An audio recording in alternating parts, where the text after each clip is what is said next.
Merci à l'éternel Dieu.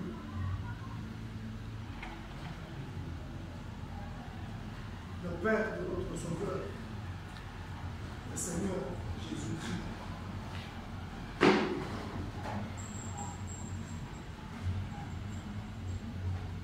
Et l'apôtre Paul dit en Éphésiens,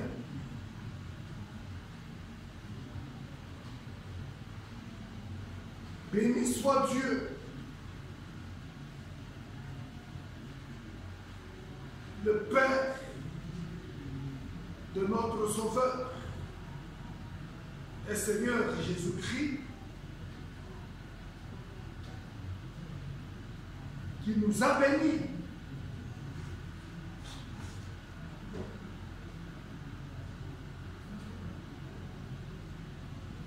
de toutes sortes de bénédictions spirituelles dans les lieux célestes en Christ.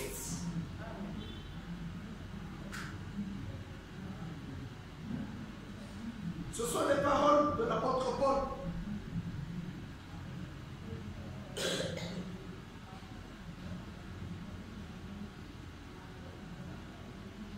Il a utilisé le passé composé. Béni soit Dieu. Oh.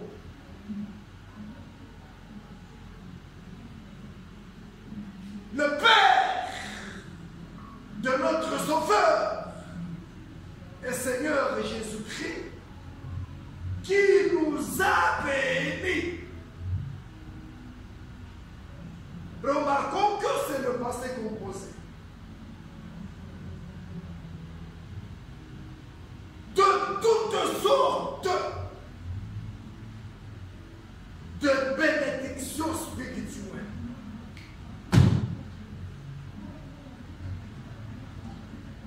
Et un seul endroit nous est pointé en Christ.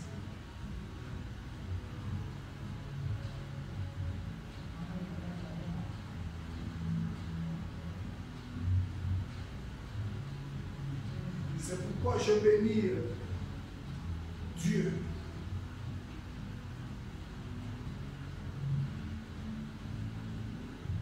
Je vous salue encore une fois ce matin.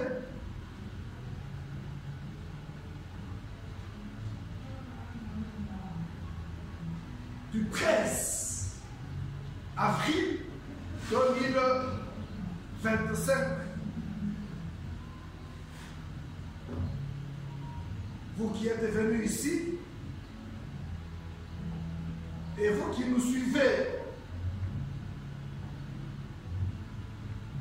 de loin sur cette chaîne, Jéhovah Shammah, tabernacle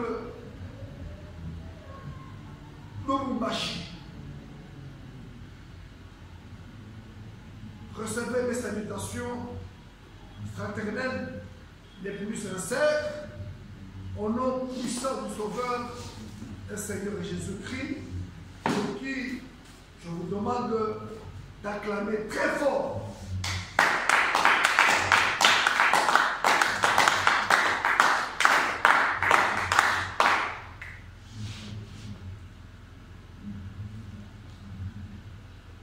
Sans pour autant tarder, je vous invite à vous tenir debout et nous ouvrons nos Bibles.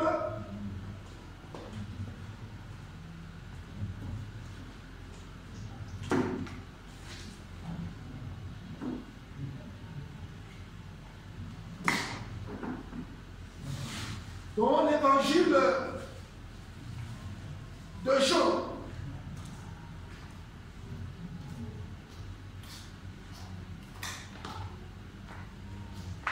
L'évangile selon Jean.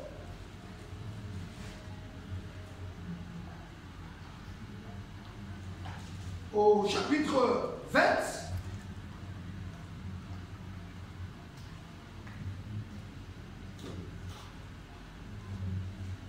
Une exhortation qui nous prendra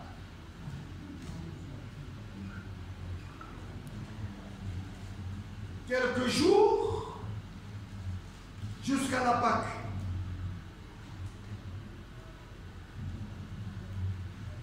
Jusqu'à la fête des Pâques.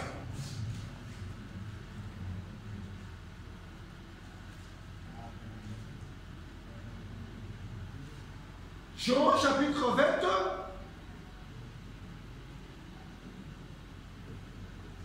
à 45 minutes, tu m'arrêtes.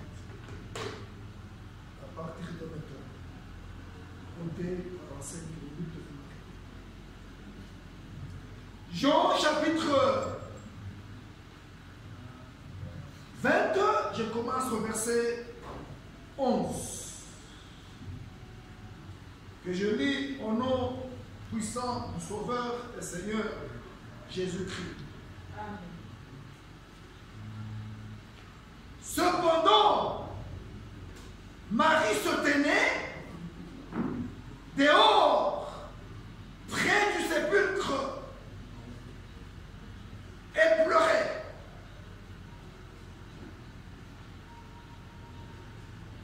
Comme elle pleurait, elle se baissa pour regarder dans le sépulcre. Et elle vit deux anges vêtus de blanc, assis à la place où avait été couché le corps de Jésus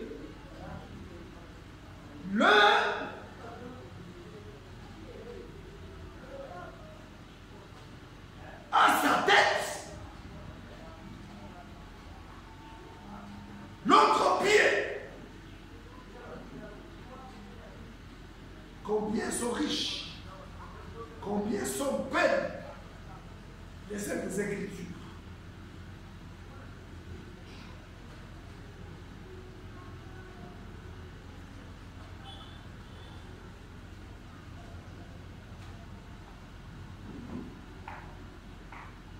Il lui dit, femme, pourquoi pleures-tu? Elle leur répondit, parce qu'ils ont enlevé mon Seigneur. Et je ne sais pas où ils l'ont mis.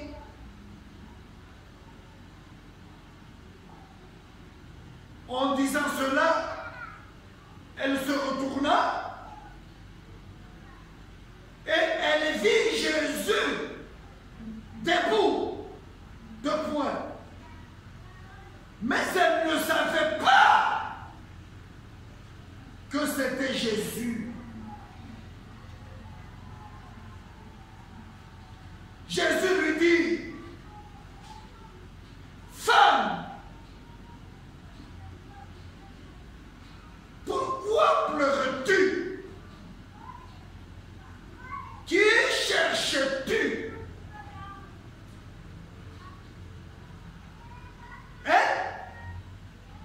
Asseyez-vous. Pensant que c'était le jardinier, lui dit, Seigneur, si c'est toi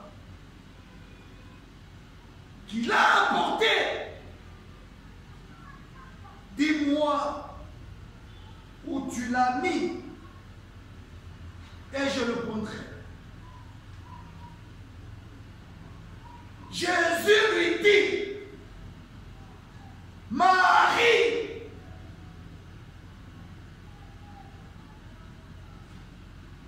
Elle se retourna et lui dit en hébreu, Rabouni, c'est-à-dire maître. Jésus lui dit, ne me touche pas, car je ne suis pas encore monté vers mon Père, mais va trouver mes frères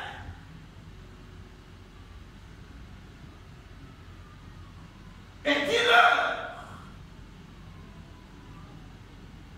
que je monte vers mon Père et votre Père, vers mon Dieu et votre Dieu.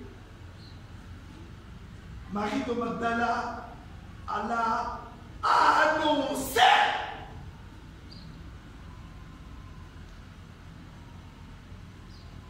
aux disciples qu'elle avait vu le Seigneur et qu'il lui avait dit ces choses. Il y a un point. Verset 19. Le soir de ce jour, qui était le premier de la semaine, les portes du lieu où se trouvaient les disciples étant fermées à cause de la crainte qu'ils avaient des Juifs. Jésus vint, se présenta au milieu d'eux et leur dit, la paix soit avec vous. Amen. Et quand il eut dit cela, il leur montra ses mains et son côté. Les disciples furent dans la joie en voyant le Seigneur. Jésus leur dit de nouveau, la paix soit avec vous. Comme le Père m'a envoyé, moi aussi, je vous envoie. Amen.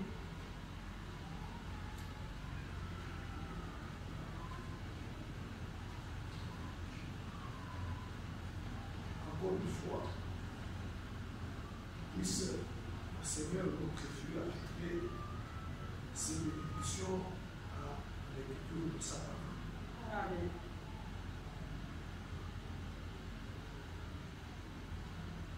J'ai oublié mes lunettes.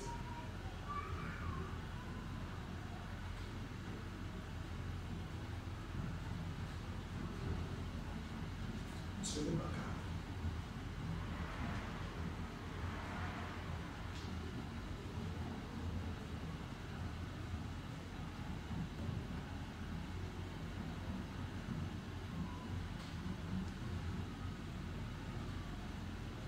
J'ai toujours donné un conseil,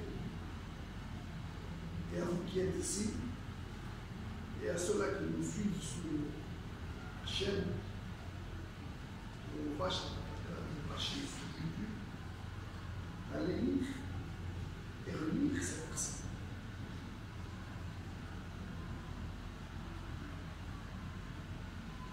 Lire et relire les versets de la Bible.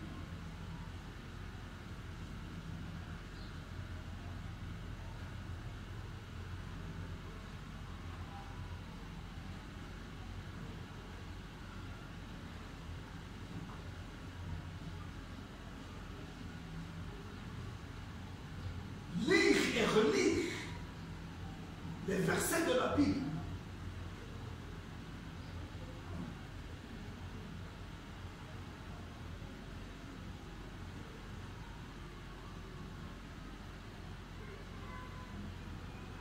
À la maison. Comme firent les Béréens.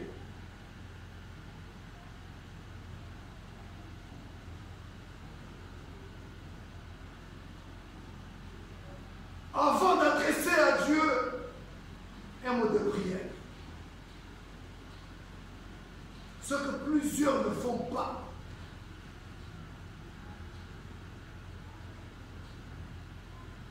Ce que plusieurs ne font pas.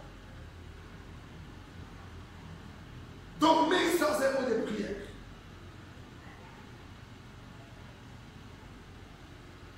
Se réveiller.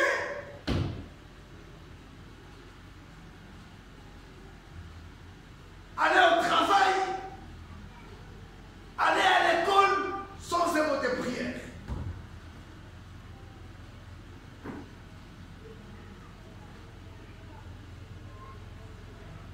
Et pour ne pas rabâcher, prenez un verset de la Bible. Relisez un verset de la Bible.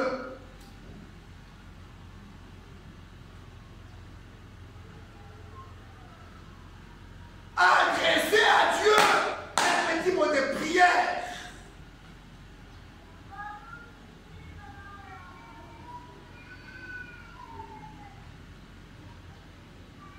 La négligence.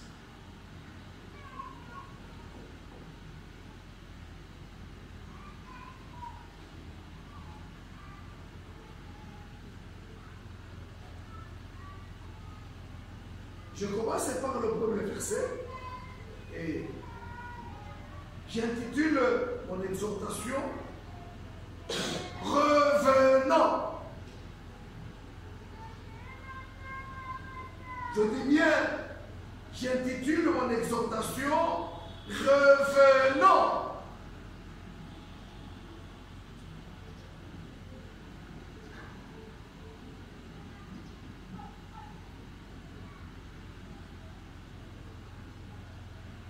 Et ces versets vont nous aider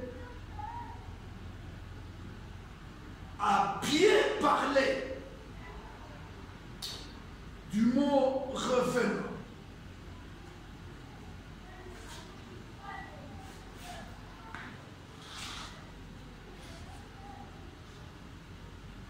Et l'on prend les points essentiels.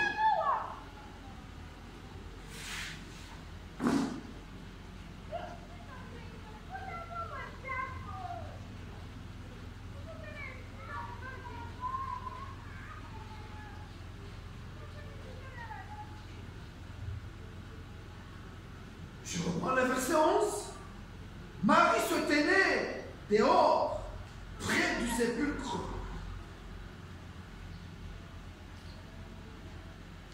Et pleurait.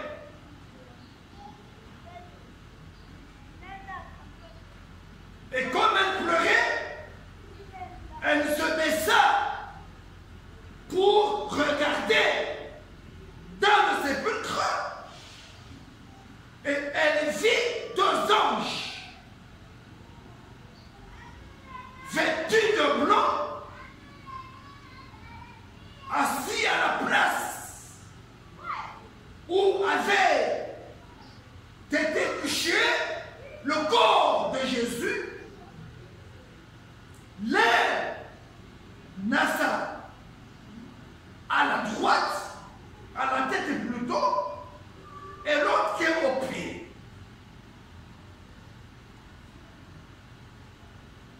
Un ange à la tête et l'autre ange au pied.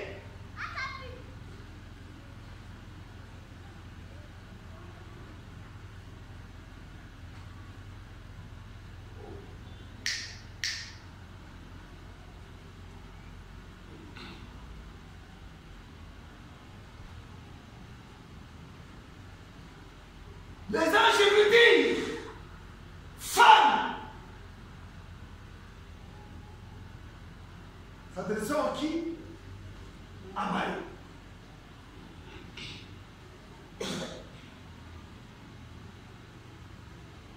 Femme, s'adressant à qui? À Marie.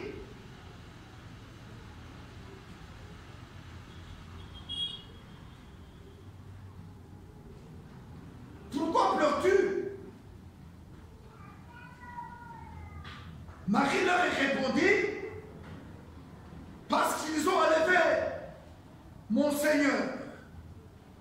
Et je ne sais pas où ils l'ont mis. En disant cela, elle se retourna. Il est parlé de Marie. Premier personnage.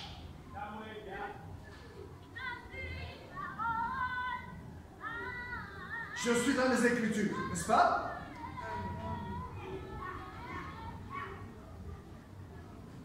Il est parlé de deux anges.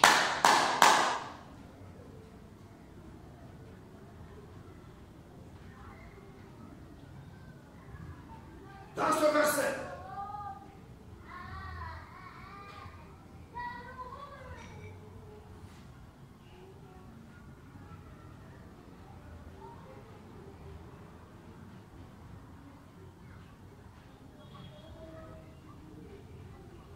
Il est parlé du Seigneur.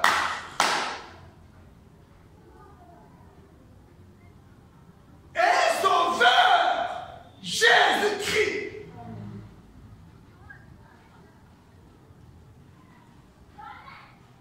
Troisième personnage.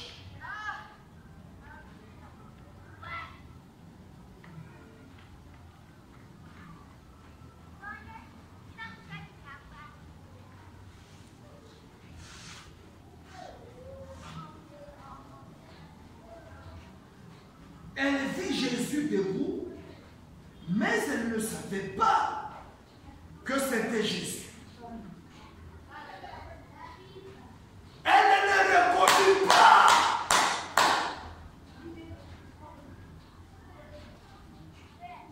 Que c'était lui qui ressuscita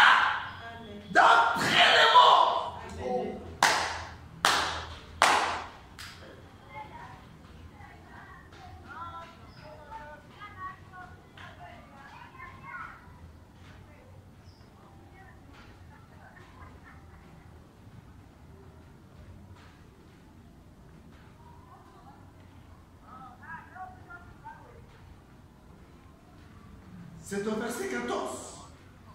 Elle ne savait pas que c'était Jésus.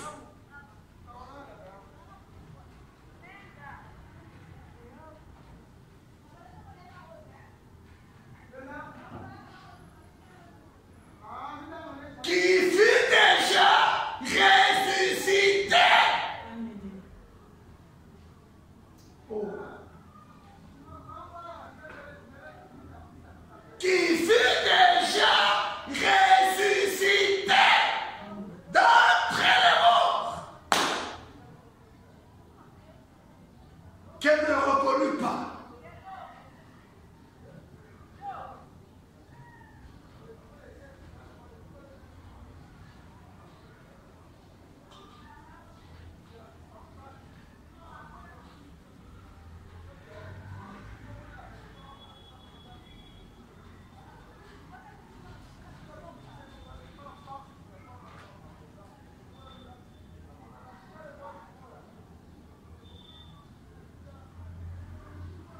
Verset 15, Jésus lui dit, femme,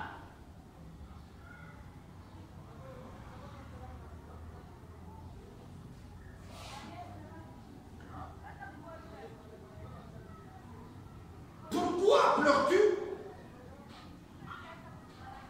Première question. Deuxième question. Qui cherche-t-il?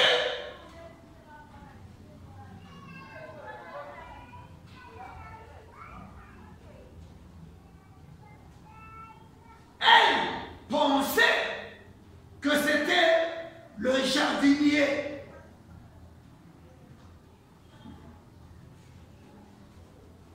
Marie pensait que c'était le jardinier qui s'adressait à elle.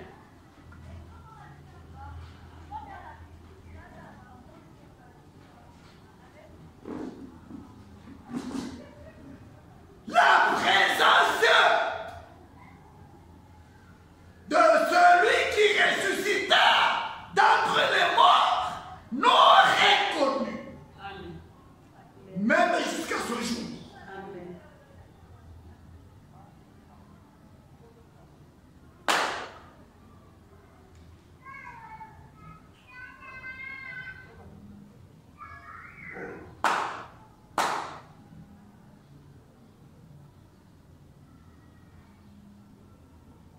J'aime bien insister avec une écriture à l'appui.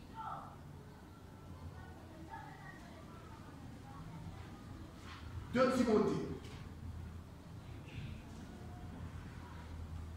Pourquoi insistes-tu, révérend pasteur? Pourquoi insistes-tu? Je prends une écriture. De Timothée.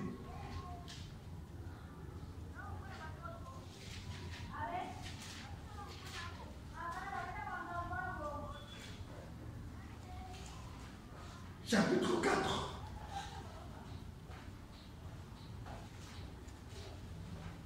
Nous commençons au verset 2. Prêche la parole.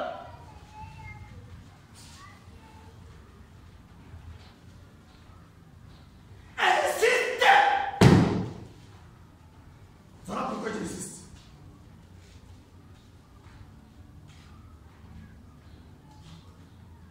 Quand un prédicateur insiste, parlant de quelque chose d'une importance vitale,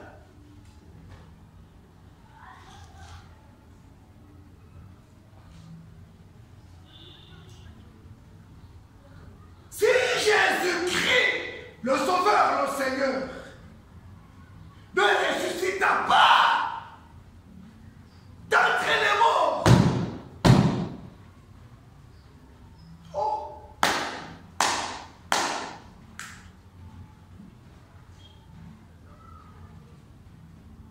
si le Sauveur, le Seigneur, Jésus-Christ, ne ressuscita pas d'entre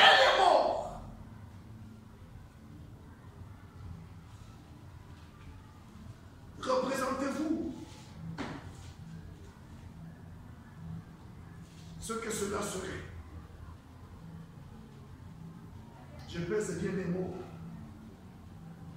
puisqu'à peu près 2200 personnes m'ont déjà suivi et continuent encore à me suivre.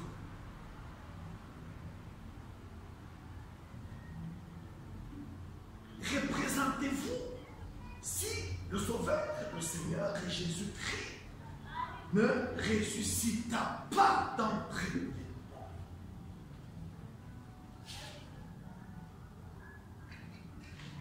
Et je vous conseille de ne pas interpréter cette parole de votre manière.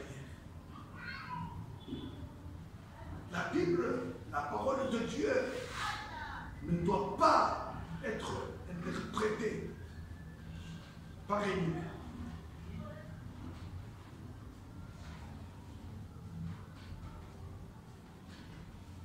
N'interprétez pas la parole de Dieu.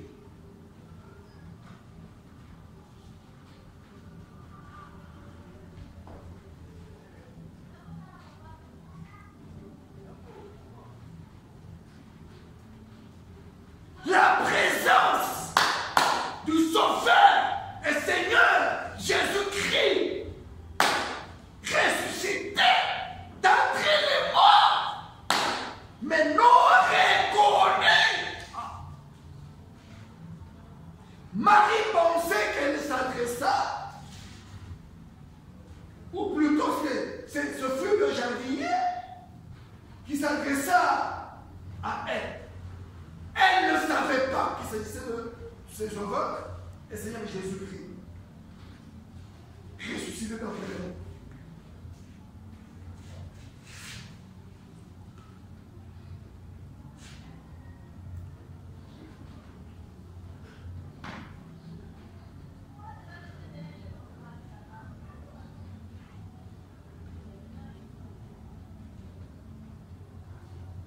J'avance vers ma pensée, ou la pensée de l'Écriture. J'avance vers la pensée, parce que dans tout ce qu'on peut dire à la chair, il y a une pensée que l'on voudrait que les gens saisissent. Quelle est la pensée? Je parle de revenant.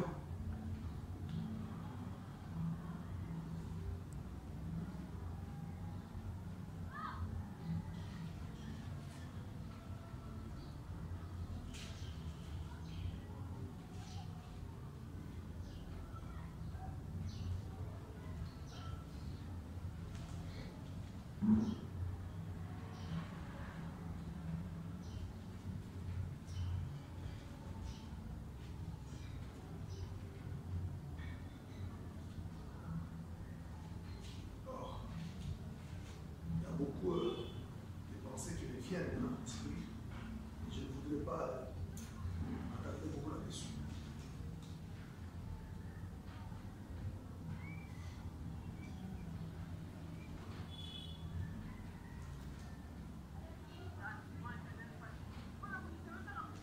L'apôtre Paul, que tous les prédicateurs connaissent, parle du Sauveur Jésus.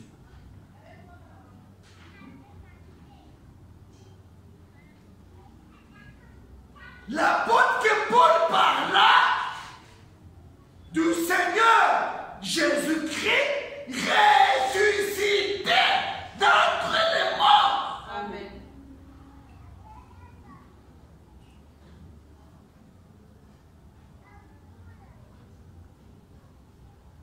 Nous avons besoin d'une preuve de sa résurrection d'entre les morts dans notre église locale, dans notre maison,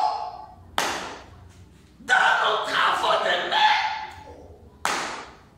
dans ce que nous entreprenons pour lui. Nous avons besoin d'une preuve de sa résurrection d'entre les morts, qu'il est vivant.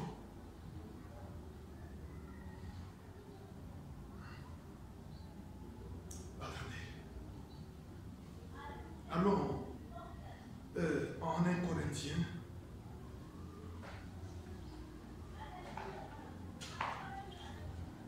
En 1 Corinthiens, chapitre 2, verset 1. Pour moi, frère, qui parle ici, Paul,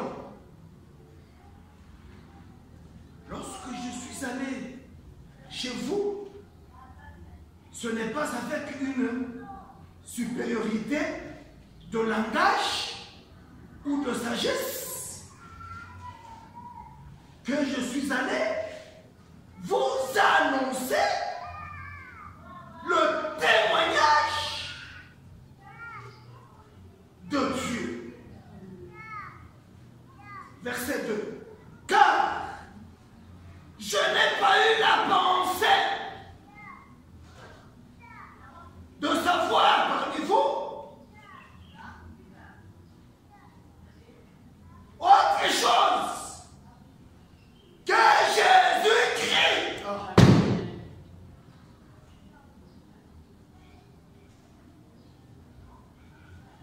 Il s'est arrêté là. Et Jésus-Christ crucifié.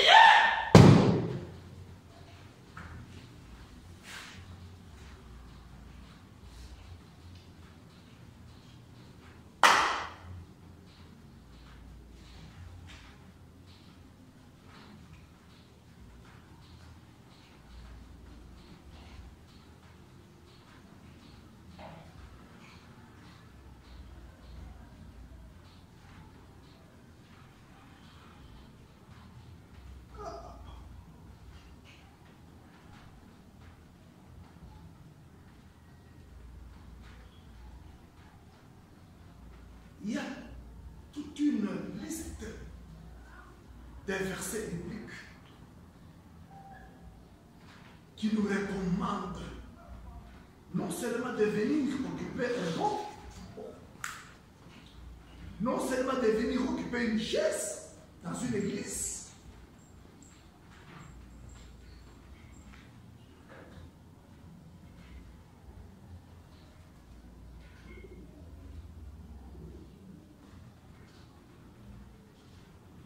mais d'être crucifié. Amen. Amen.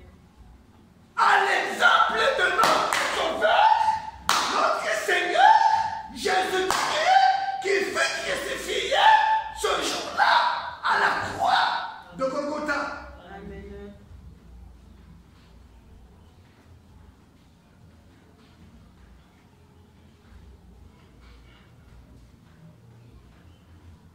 Crucifié. Quant aux œuvres de la chair,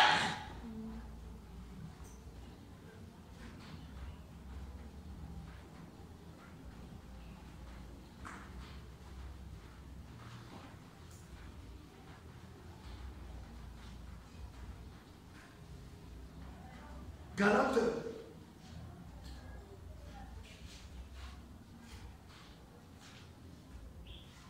chapitre 5.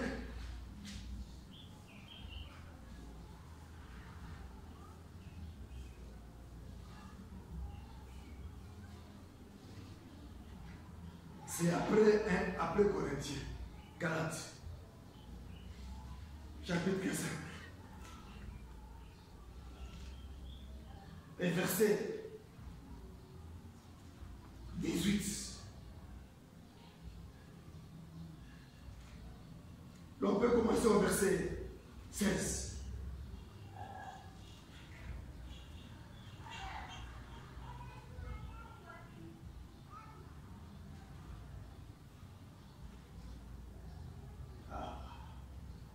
Je commence au verset 13.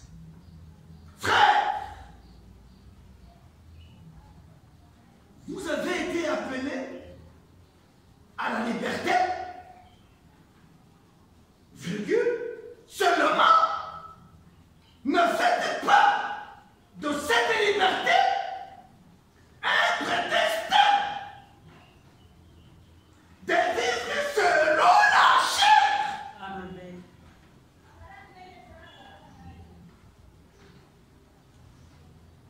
parlé de la vie. Life.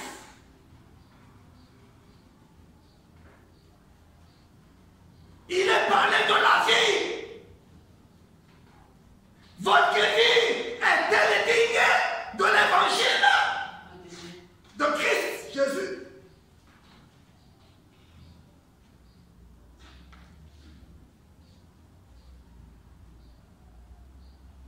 Mais rendez-vous par la charité, serviteurs les uns des autres. Des églises qui poussent comme des champignons sur les avenues. Mais quant à la vie de l'évangile, la vie de l'évangile, zéro. Des églises qui ne font que pousser comme des champignons sur les avenues, dans les quartiers, dans les communes, dans une ville, 1000 églises.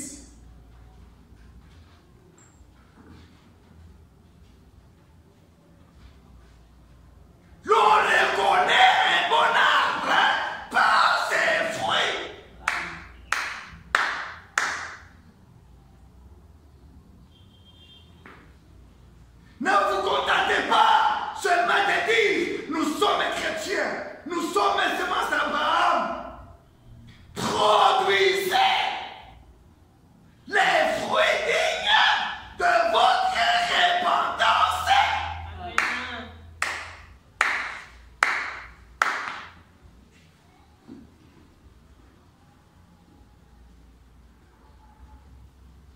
Car toute la loi est accomplie dans une seule parole. Donc celle-ci, de point, tu aimeras ton prochain comme toi-même. Amen. Oh,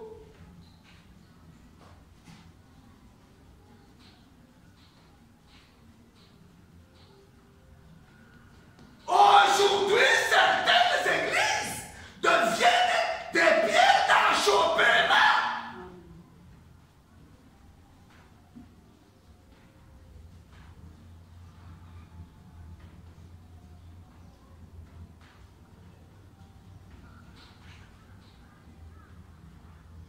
Puisque l'amour n'est pas vécu par cela qui s'appelle chrétien. L'amour ne doit pas être un enseignement. L'amour de son prochain doit être unifié.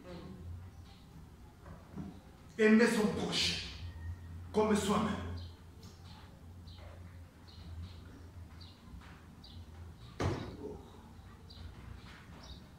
Je sens un ajout de l'onction du Saint-Esprit. Que voulez-vous?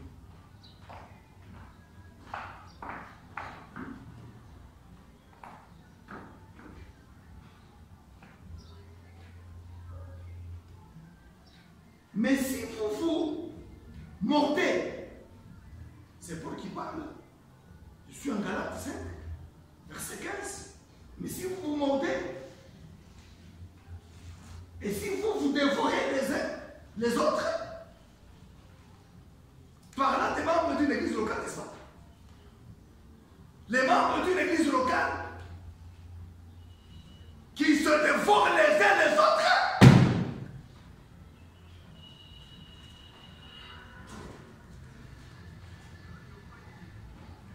les membres d'une église locale qui se mordent.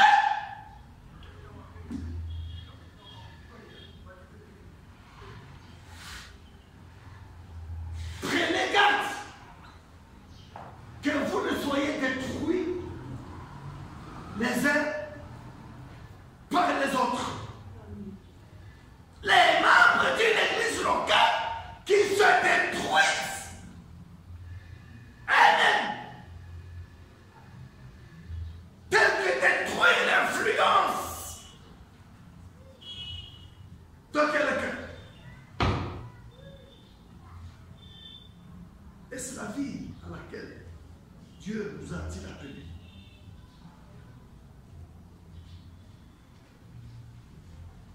Je dis donc, marchez selon l'esprit et vous n'accomplirez pas les désirs de la chair. Amen. Vous n'accomplirez pas les désirs de la chair.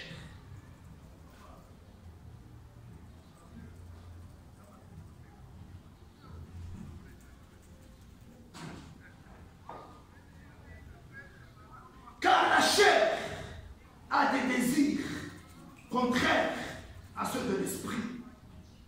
Et l'esprit en a de contraires à ceux de la chair. Ils sont opposés entre eux afin que vous ne fassiez point ce que vous voudriez.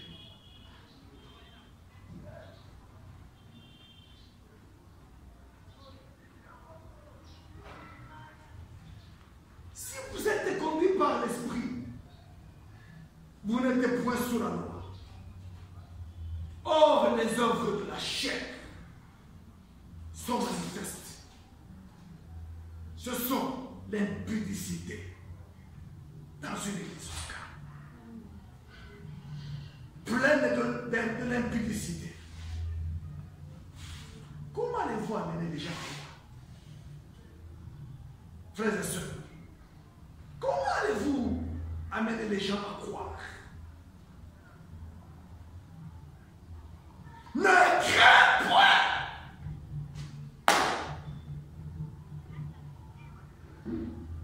L'ange du Seigneur parla au prophète William Marion Branham.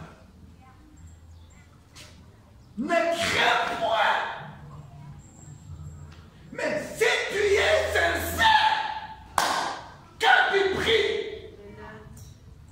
et que tu amènes les gens à te croire,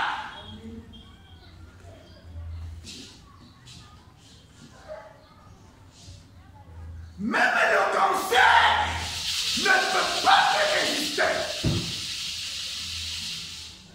Amen. Nous avons comme commission, nous les croyants du message, nous les croyants de la parole de Dieu, d'amener les gens à croire. Mais comment allez-vous amener les gens à croire si vous vous mordez vous-même? Si vous vous dévorez vous-même?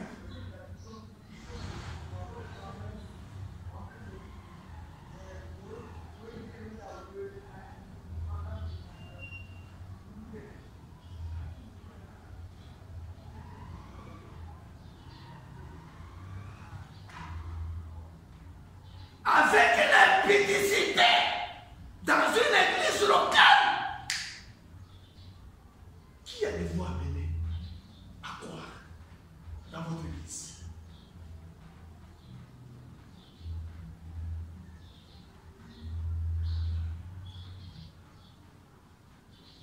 L'impureté. Paul parlait ici durement. Je répète à votre point.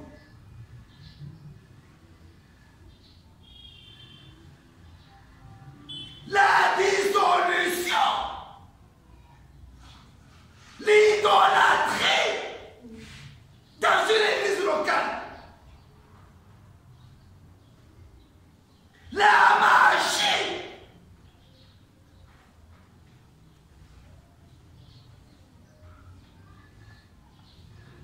en commençant par celui qui vous prêche, magicien,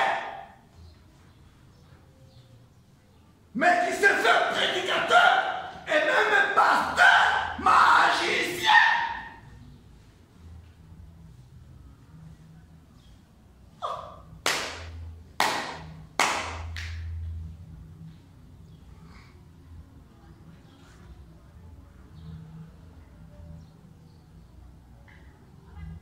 Les inimitiés, les querelles entre les frères et les sœurs, appelés chrétiens,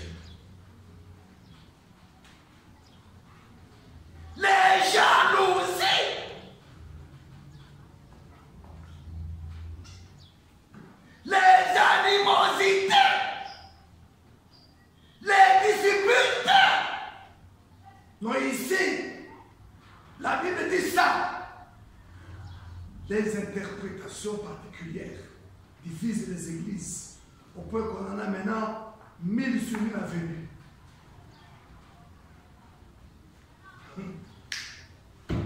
Satan n'est plus dans les bars aujourd'hui. Satan et les démons ne sont plus aujourd'hui dans les bars ou dans les cabarets, mais dans l'église.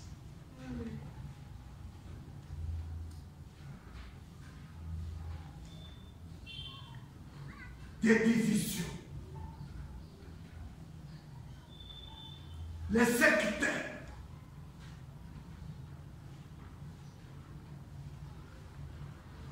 L'envie. L'ivrognerie.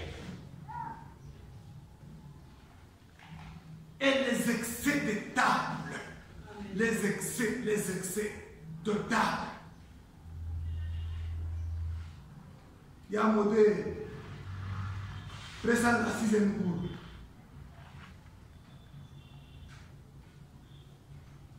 Et la force de prier, incapable de se tenir debout et prier 30 minutes et toutes les 2 mains levées. Observez dans vos églises et vérifiez vous-même.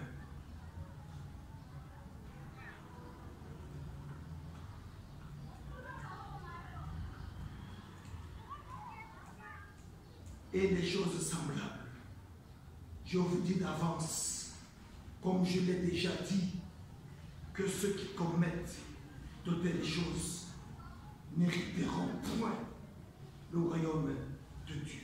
Amen. Amen.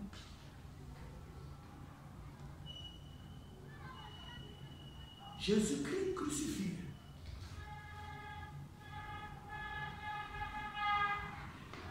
Moi-même, j'étais auprès de vous dans un état de faiblesse, de crainte et de grand tremblement. Et ma parole et ma prédication ne reposaient pas sur des discours persuasifs de la sagesse, mais sur une démonstration d'esprit au majuscule et de puissance, afin que votre foi fût fondée non sur la sagesse des hommes, mais sur la puissance de Dieu. Amen. Et Satan aussi imite ça dans l'église. Vous voyez les calicots partout. L'église est de Satan.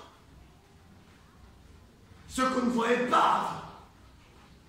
Des calicots partout aux arbres, aux murs, partout, partout, les calicots.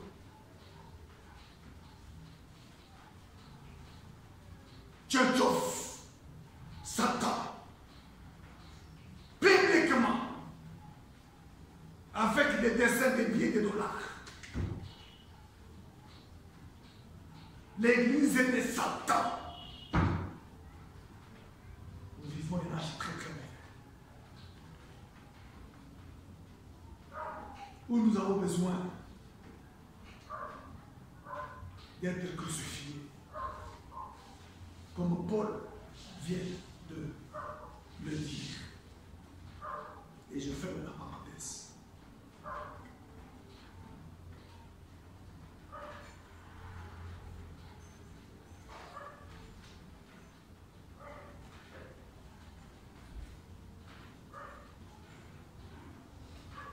Femme, pourquoi pleures-tu?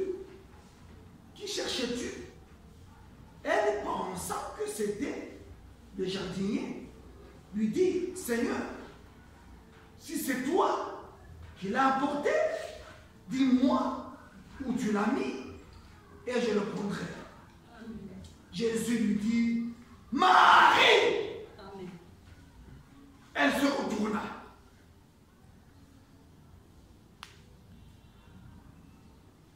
C'est lorsqu'elle fut appelée par son nom, qu'elle reconnut que ce n'est pas le jardinier qui s'adressait à moi, mais c'est le Sauveur, le Seigneur Jésus-Christ, le ressuscité d'entre nous. Amen.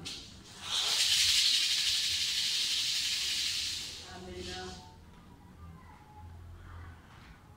Je prends maintenant notre face.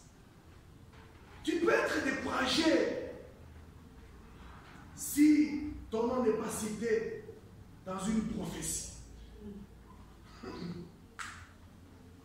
Tu peux être découragé si ton nom n'est pas cité dans une vision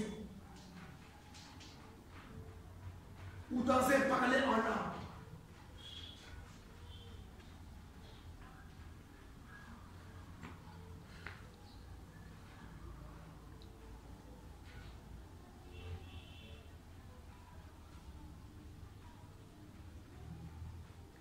Mais lorsque votre vie est identifiée par l'Écriture, Dieu vous connaît. Même si votre nom n'est pas cité dans un parler en âme, même si votre nom n'est pas cité dans une prophétie, mais lorsque votre vie est identifiée par l'Écriture, Dieu vous connaît. Amen. Amen.